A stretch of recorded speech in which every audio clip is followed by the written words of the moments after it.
Hello students, आज का जो हमारा टॉपिक है डेट इज़ क्लोनिंग वेक्टर, जिसे हम प्लाज्मिड भी बोलते हैं। तो मैंने आपको लास्ट वीडियो में बताया था क्लोनिंग वेक्टर और प्लाज्मिड में क्या डिफरेंस होता है। क्लोनिंग वेक्टर को हम आर्टिफिशियली भी सिंथेसाइज कर सकते हैं फॉर आरडीएनए टेक्नोलॉजी, और प्लाज्मिड जो होते हैं ये आपके नेचुरली ऑब्टेन्ड होते हैं, जो बैक्टीरिया में हमें पाए जाते हैं। बैक्टीरिया में ये हमें पाए जाते हैं, ठीक है। अब क्लोनिंग वेक्टर, ये भी मैंने आपको लास्ट वीडियो में बताया था कि क्लोनिंग वेक्टर का आरडीएनए टेक्नोलॉजी में क्या यूज़ है। आरडीएनए टेक्नोलॉजी में क्लोनिंग वेक्टर एक कैरियर की तरह वर्क करते हैं। तो इससे और अच्छे से आज हम इस वीडियो के थ्रू हम इसे जान लेते हैं। Cloning vector, it provide the backbone of the DNA insert to reproduce, but these vector are useful only cloning and not for expressing the protein product। तो कहने की बात ये है कि जो आपके क्लोनिंग वेक्टर हैं ये एक बहुत बड़ा रोल प्ले करते हैं। It act as a backbone की तरह वर्क करते हैं, जो कि हमारे टारगेट जो जीन है जिसे वो एक जगह से कैरी करके दूसरी जगह होस्ट सेल में पहुंचाने का काम करता है, ठीक है। तो उसके लिए एक बैकबोन की तरह वर्क करता है। तो यहाँ पे जो क्लोनिंग वेक्टर है, ये नाम से पता लग रहा है क्लोनिंग वेक्टर मीन्स जो क्लोन, उसके क्लोन्स फॉर्म करने में, मतलब क्लोन बना रहे हैं, क्लोन फॉर्म करने में हेल्प करेंगे।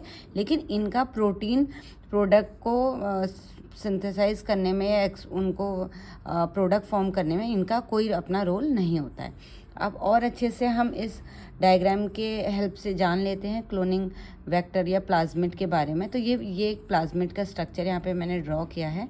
ये प्लाज्मिड जो कि बैक्टीरिया में पाए जाते हैं, ठीक है। तो यहाँ पे आप देख रहे हैं ये प्लाज्मिड है, और ये जो मैंने साइड इसका ड्रॉ किया हुआ है, ठीक है, जिसमें ये मैंने लाइन ड्रॉ करी हुई है, ये इसकी वो साइड है जहाँ पे हमें कट लगाना है। कट लगाएं, क्योंकि जैसे मैंने आपको बताया था आरडीएनए टेक्नोलॉजी में कट एंड पेस्ट मैंने आपको बताया था, ठीक है। तो ब्रेक एंड जॉइंट का मैंने आपको फंडा बताया था। तो यहाँ पे वही वाला पार्ट अब यहाँ पे अप्लाई हो रहा है। प्लाज्मिड के इस पोर्शन को हमें कट करना रिक्वायर्ड होता है। ये जो पार्ट होता है यहीं पे आपका टारगेट जीन ने यहाँ पे इंसर्ट होना है, ठीक है। तो टारगेट जीन तभी यहाँ पे इंसर्ट हो पाएगा, यहाँ पे अटैच हो पाएगा जब आपका ये इस पोर्शन को हम यहाँ से कट नहीं कर देते हैं। तो इसको हम कट करेंगे with the help of restriction endonuclease enzyme की हेल्प से। अब ये क्या होते हैं ये हम इन डिटेल में अपनी नेक्स्ट वीडियो में जानेंगे।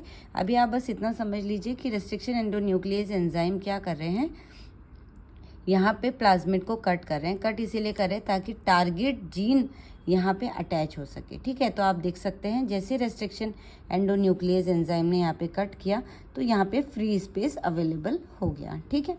और उसके बाद हम टारगेट जीन को यहाँ पे अटैच कर दे रहे हैं with the help of ligase enzyme. Ligase enzyme यहाँ जो कि यहाँ पे पेस्टिंग का काम कर रहे हैं। यहाँ पे हमने कट किया, यहाँ पे हमने ब्रेक किया और यहाँ पे हम ज्वाइंट कर रहे हैं, ठीक है। तो रेस्ट्रिक्शन एंडोन्यूक्लियस की हेल्प से हमने यहाँ पे कट किया और यहाँ पे हम लाइगेज जो एंजाइम है इसके हेल्प से हम पेस्ट कर रहे हैं। तो अब जो हमें प्लाज्मिड मिलेगा इसे हम रिकॉम्बिनेंट प्लाज्मिड बोलेंगे। अभी पहले जैसा प्लाज्मिड नहीं रहा, अभी रिकॉम्बिनेंट बन गया। क्यों? क्योंकि यहाँ पे हमने अपना टारगेट जीन यहाँ पे अटैच कर दिया है। अब यही रिकॉम्बिनेंट प्लाज्मिड जो है वो रिकॉम्बिनेंट डीएनए टेक्नोलॉजी में फर्दर यूज़ होगा, ठीक है। अब इसके बारे में हम बात कर लेते हैं प्लाज्मिड जो कि मैंने आपको बताया है जो नेचुरली हमारे बैक्टीरिया होते हैं उनमें प्रेजेंट होता है। तो इनके बारे में थोड़ा और जान लेते हैं। Plasmid are extra chromosomal double standard circular self replicating DNA molecule होते हैं, ठीक है। जैसे कि आप यहाँ पे देख सकते हैं बैक्टीरिया सेल है जहाँ पे आपका ये बैक्टीरिया का डीएनए है और यहाँ पे प्लाज्मिड प्रेजेंट है जो कि सर्कुलर शेप में है, सेल्फ रेप्लिकेटिंग होते हैं और डबल स्टैंडर्ड डीएनए मॉलिक्यूल होते हैं, ठीक है। ऑलमोस्ट सभी बैक्टीरिया में प्लाज्मिड पाए जाते हैं। किसी में कम पाए जाते हैं, कम अमाउंट में पाए जाते हैं और किसी में ज़्यादा अमाउंट में। तो उन्हें हम लो कॉपी ऑफ नंबर कह देते हैं, जिसमें कम अमाउंट 1 to 4 पर सेल के हिसाब से पाया जाता है और हाई कॉपी ऑफ नंबर जिसमें 10 to 100 पर सेल के हिसाब से प्लाज्मिड पाया जाता है, ठीक है। तो size according to size plasmid vary कर सकते हैं 1 to 500 kb कि बीच में इनका साइज़ वेरी कर सकता है। ठीक है, प्लाज्मिड जो होते हैं ये टोटल जो डीएनए है बैक्टीरिया का, उसमें 0.5 से 5% तक अपना कंट्रीब्यूशन प्ले करते हैं। अब बात कर लेते हैं टाइप्स ऑफ प्लाज्मिड की। तो सबसे पहला जो टाइप है इसे हम बोलते हैं फर्टिलिटी या फिर एफ प्लाज्मिड।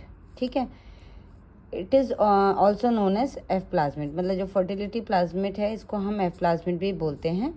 ये कंटेन करते हैं TRA gene that helps in transfer of the gene to the other bacterial species through the conjugation process. ठीक है, तो ये जो एफ प्लाज्मिड होते हैं ये क्या करते हैं, ये जीन को TRA जो जीन इनमें होते हैं इनको मतलब एक स्पीसीज से दूसरे बैक्टीरियल स्पीसीज में ट्रांसफ़र करने में हेल्प करते हैं through the conjugation process. Conjugation क्या होता है ये हम अपनी नेक्स्ट वीडियो में पढ़ेंगे। ठीक है, इसीलिए हम इन्हें कॉन्जुगेटिव प्लाज्मिड भी बोलते हैं।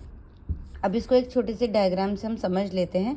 जिन बैक्टीरिया में एफ प्लाज्मिड पाया जाता है, मतलब फर्टिलिटी प्लाज्मिड पाया जाता है, उन्हें हम F प्लस बैक्टीरिया बोलते हैं।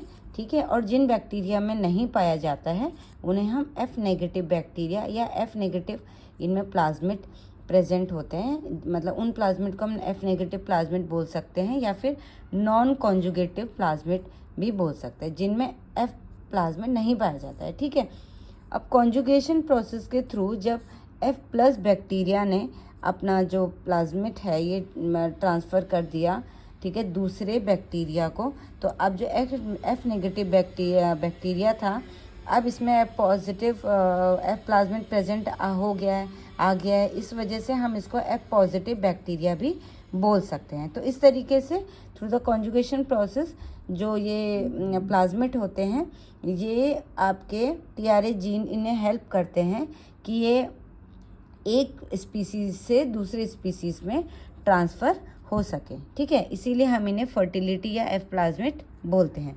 दूसरा जो टाइप होता है जिसे हम रेजिस्टेंस प्लाज्मिड भी बोलते हैं, जैसे कि आपको नाम से समझ आ रहा होगा। रेजिस्टेंस मतलब जो एक तरीके से रेजिस्टेंस डेवलप करे, एक तरीके से प्रोटेक्ट करे अपने आप को, इन्हें हम आर प्लाज्मिड भी बोलते हैं या फिर आर फैक्टर भी बोल सकते हैं। ठीक है, they contain the gene that helps bacteria to protect themselves in unfavorable environment, for example presence of antibiotic। जैसे आप लोगों ने कई बार सुना होगा कि बैक्टीरिया में रेजिस्टेंस डेवलप हो गया है या फिर मतलब उसमें कोई भी जो एंटीबायोटिक है वो वर्क नहीं कर रही है, तो कई बार ये रीज़न होता है कि उस बैक्टीरिया में आर प्लाज्मिड है जिसकी वजह से उसमें रेजिस्टेंस डेवलप हो चुका है एंटीबायोटिक के लिए, और वो एंटीबायोटिक उस पर्टिकुलर बैक्टीरिया को किल नहीं कर पा रही है या इनहिबिट नहीं कर पा रही है क्योंकि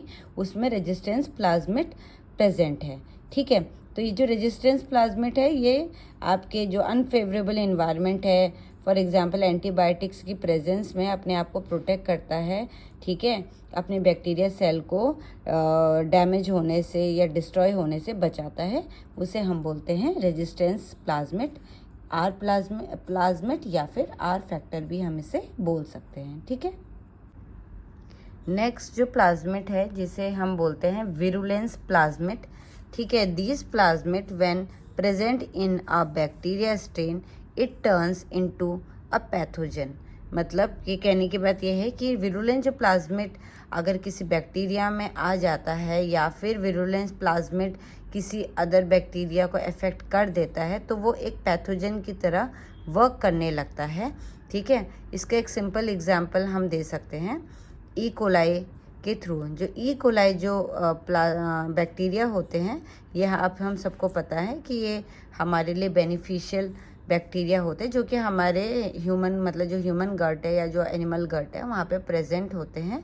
ठीक है, अगर इन केस ये आपके विरुलेंस प्लाज्मिड से अफेक्ट हो जाते हैं तो ये हमारी बॉडी में कुछ अनडिज़ायरेबल कंडीशंस शो करते हैं, like vomiting and diarrhoea cause करते हैं। ठीक है, तो इनमें और एक खासियत ये होती है कि जो विरुलेंस प्लाज्मिड होते हैं ये बहुत इजीली स्प्रेड हो जाते हैं अदर बैक्टीरिया में, और इनका जो मल्टीप्लिकेशन होता है वो भी बहुत फास्ट होता है। ठीक है, तो विरुलेंस प्लाज्मिड जो एक पैथोजन की तरह वर्क करने लगते हैं अगर ये किसी अदर बैक्टीरिया को अफेक्ट कर लेते हैं तो।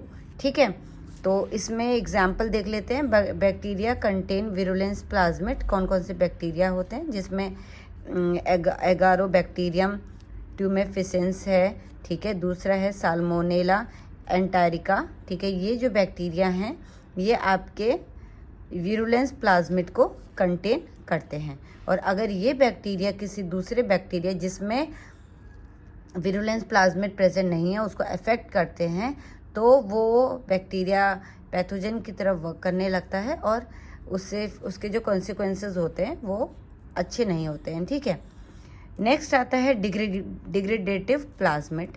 नाम से पता लग रहा है डिग्रेडेटिव प्लाज्मिड मीन्स जो किसी तरीके से डाइजेस्ट करने में या डिग्रेड करने में, ब्रेक करने में हेल्प करेंगे। ठीक है, they contains the gene that helps the bacteria to digest those compound that are not commonly present in the nature. तो ये वो प्लाज्मिड होते हैं अगर ये किसी जिस बैक्टीरिया में ये प्रेजेंट है, ठीक है, तो इन प्लाज्मिड में वो जीन प्रेजेंट होता है जो कि बैक्टीरिया को वो उस टाइप के कंपाउंड को डाइजेस्ट करने में हेल्प करता है जो कि हमारे नेचर में इजीली अवेलेबल नहीं होते हैं। For example xylene, camphor, toluene, salicylic acid. ठीक है, तो इनको ये डाइजेस्ट करने में हेल्प करते हैं, इन्हें हम डिग्रेडेटिव प्लाज्मिड बोलते हैं। एंड द लास्ट जो प्लाज्मिड है जिसे हम कोल प्लाज्मिड बोलते हैं, it contain the gene that produce bacteriocin. ठीक है, बैक्टीरियोसिन प्रोड्यूस करता है। इसका क्या मतलब है, it's helping one bacteria species to kill other bacteria species.